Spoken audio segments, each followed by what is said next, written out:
Assalamualaikum warahmatullahi wabarakatuh. Ketika lu menghadapi hidup yang buntu, lu jangan lupa kisah Nabi Musa.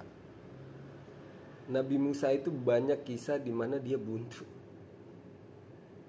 Bahkan ketika dia lagi beradu dengan para dukun-dukun, ular-ular, dia suruh lempar tongkat. Lempar tongkatmu. Emang Nabi Musa tahu hal apa yang terjadi ketika dilempar? Enggak tahu. Dia taunya dia dihadapkan dengan sebuah masalah. Apalagi bukan sekedar masalah ya. Kalau kita kan manusia awam ya, yang ngadepin hidup aja sebenarnya. Kalau Nabi Musa benar-benar menghadapi kematian. Tetapi apa yang terjadi? Tahu-tahu jadi ular.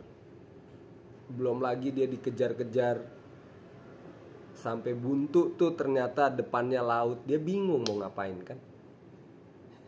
Nabi Musa nggak pernah tahu tuh apa yang terjadi. Dia bingung. Sekelas Nabi aja bingung. Jadi lu sebagai manusia nggak usah pusing-pusing. Sekelas Nabi aja bingung gitu. Akhirnya suruh lempar tongkat. Apa dia tahu laut itu terbelah? Enggak. Setelah dia lempar, laut terbelah. Oh ini laut terbelah. Lah itu udah pada nyerbu tuh di belakang. Ya udah ayo maju. Sebegitunya. Bahkan kisah Nabi Musa dan Khidir itu, Masya Allah, itu perdebatan yang sangat rumit. Rungkat. Banyak hikmah yang dipetik dari kisah Nabi Musa dan Khidir.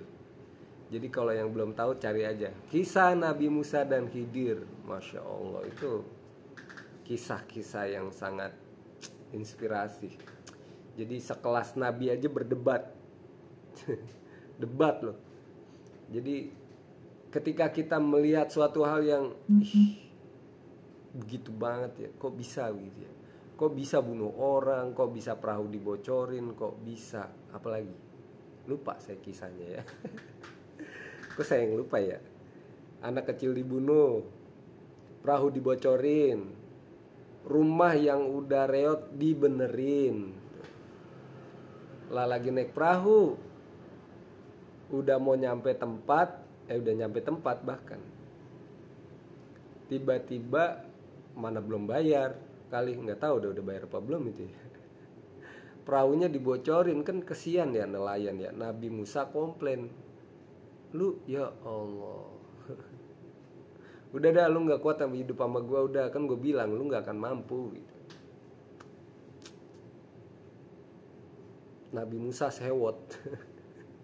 Nabi Musa lah, kita juga kalau ini sewot kali sama Nabi Khidir, kok bisa dia bolongin perahu nelayan, kan kesian tuh nelayan ya. Tapi ternyata itu nanti ada perompak. Kalau perahunya diambil kan kesian dia nggak ada kerjaan. Kalau begini kan perahunya ada di bawah, nanti bisa dia taikin lagi ke atas gitu. Terus anak kecil dibunuh. Nah ini otak kita emang nggak bakal pernah nyampe menghadapi kehidupan gitu. Kita nggak tahu rencana Tuhan. Nah ternyata Nabi Khidir memang punya karomah bisa membaca masa depan. Jadi anak kecil ini dibunuh karena nanti dia kelak besarnya nyusahin orang, ngeribetin orang gitu. Jadi kira-kira lu ngeribetin orang gak? Nyusahin orang gak hidup lu? Terus rumah reot lagi tuh, kok bisa gitu? Ngapain sih rajin banget dibenerin rumah reot? Kelak ini menjadi rumah anak yatim kalau gak salah begitu ya. Kalau gak salah lupa saya kisahnya. Intinya beberapa kisah Nabi ini selalu memang menjadi patokan kita dalam menghadapi dunia hidup yang berbagai problematika hidup. Udah berat nih gue. Iya, kalian gak pernah tahu kan apa yang kalian hadapi apa bahasanya? Kalian udah sepewe-pewenya nih. Kadang kalian nggak tahu juga kan apa yang kalian hadapi itu. Kalian udah PW, udah aman, udah nyaman, udah comfort zone, wah. Tapi kalian nggak pernah tahu apa yang besok kalian hadapi. Apalagi kalau pengusaha, nggak usah ditanya. Kalau para pengusaha itu udah otaknya udah rungkat, besok harus gimana, plan harus tercapai, wah segala macem dah kalau pengusaha itu ya. Tapi kalau karyawan macam kayak kita, taunya masuk pulang, aduh, masya Allah. udah panjang ini, udah 5 menit ya. Iya. Oke, semoga bermanfaat. Assalamualaikum.